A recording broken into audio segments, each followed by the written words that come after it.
అంబేద్కర్ కోనసీమ జిల్లా పి గన్నవరంలోని అయినవిల్లి శ్రీ విఘ్నేశ్వర స్వామిని టీడీపీ నాయకులు ఉండి కూటమి అభ్యర్థి కనుమూరి రఘురామకృష్ణరాజు దర్శించుకున్నారు.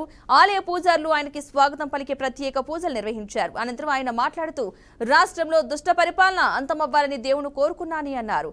ఎన్నికల ఫలితాలతో కూటమికి 125 సీట్లు పైబడి వస్తాయని, చంద్రబాబు సీఎం కాబోతున్నారని ఆయన జోస్యం చెప్పారు. జూన్ 4న వైసీపీ పార్టీకి పెద్ద కర్మ నిర్వహించబోతున్నామని ఆయన అన్నారు.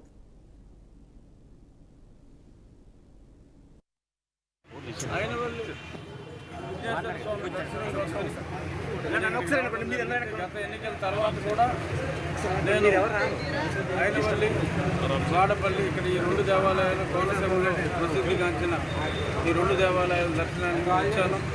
స్వామిని ఇక్కడ కోరుకున్నది, వాడపల్లిలో కోరుకోబోయేది ఒకటే, ఈ రాష్ట్రానికి మంచి పరిపాలన రావాలని, ఈ దుష్ట పరిపాలన అంతమవ్వాలని.